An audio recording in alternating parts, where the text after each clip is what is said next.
हमारी पूरी मानव जाति आज एक ऐसी महामारी से जूझ रहा है जो मानव के स्वयं की गलतियों को प्रकाशित कर रहा है। जहां एक पक्ष हमें यह बता रहा है हमें घर पर रहना चाहिए, साफ सफाई का ध्यान रखना चाहिए एवं सरकार के निर्देशों का पालन करना चाहिए, तो वही दूसरा पक्ष समाज की सारी समस्याओं का हल करने के लिए किसी आकाशवाणी अथवा चमत्कार पर निर्भर करता है। एक तीसरा पक्ष भी है जो इस वैश्विक महामारी का उपचार समाज में फैले अंधविश्वासों में ढूंढ रहा है। कोरोना एक पैंडेमिक के साथ साथ इन्फोडेमिक भी है। वैसी बीमारी जो पृथ्वी के बड़े भूभाग में फैल चुका हो और उससे लगातार मौतें हो रही हो, उसे पैंडेमिक अर्थात वैश्विक महामारी कहा जाता है। कोरोना का आउटब्रेक यानी पहला केस दिसंबर 2019 में चीन के वुहान शहर में पाया गया और फिर तेजी से यह पूरी दुनिया के 192 से अधिक देशों में फैल गया। WHO ने कोविड को 11 मार्च 2020 से वैश्विक महामारी घोषित कर दिया। कोविड-19 बीमारी के जो वायरस हैं उसका नाम दिया SARS-CoV-2, जिसका पूरा नाम severe acute respiratory syndrome corona virus 2।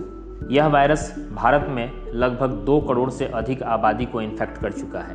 अब समझते हैं इन्फोडेमिक क्या है। इन्फोडेमिक शब्द इन्फॉर्मेशन और एपिडेमिक से मिलकर बना है। इसका अर्थ लोगों के बीच महामारी के बारे में गलत सूचना का प्रचार करना है। आसान शब्दों में कह सकते हैं कि गलत सूचनाओं की महामारी को इन्फोडेमिक कहते हैं।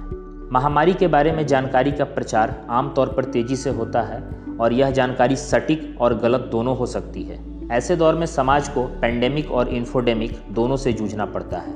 इतिहास में भी यह साफ देखने को मिला है, हर महामारी के दौरान गलत सूचनाओं का प्रचार से लोगों को अधिक नुकसान झेलना पड़ा है। इस बार भी वही हुआ। जब महामारी आई तो व्हाट्सएप यूनिवर्सिटी के कुछ महागुरुओं ने अपने ज्ञान का भंडार खोल दिया। एक ने कहा कोरोना कुछ नहीं होता, बेकार की बातें हैं, अगर कोरोना है तो इसका कोई प्रूफ बताओ। अब उन महानुभाव को कौन समझाए कि वायरस दिखता नहीं है। कुछ ने कहा कि इंडिया के लोगों की ऐसी इम्यूनिटी है कि भारत के लोगों को कोरोना से कुछ नहीं होगा।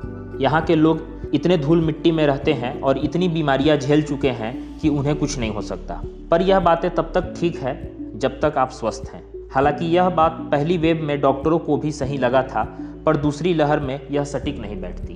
पिछले साल यह अफवाह चली थी कि गर्मियों में यह वायरस खत्म हो जाएगा क्योंकि यह वायरस गर्मी झेल नहीं पाएगा, और पिछले साल यह गर्मियों में ही प्रकोप दिखाया और इस साल गर्मी शुरू होने से पहले ही तांडव मचा रहा है। और सबसे ज़बरदस्त अफवाह तो यह है, जिसे मैंने भी कुछ दिन पहले अपने व्हाट्सएप में पढ़ा, कि नाक में नींबू का रस डालने से कोरोना मर जाता है, और अब न्यूज़ में देखा कि एक आदमी ने ऐसा ही किया और वह आदमी ही मर गया। इस पैंडेमिक और इन्फोडेमिक के दौर में हमें भी एक जिम्मेवार नागरिक की तरह कोविड प्रोटोकॉल को फॉलो करते हुए गलत सूचनाओं के प्रचार को रोकना चाहिए। इस वीडियो में इतना ही। उम्मीद है आपको वीडियो पसंद आया होगा। मिलते हैं नेक्स्ट वीडियो में, तब तक के लिए धन्यवाद।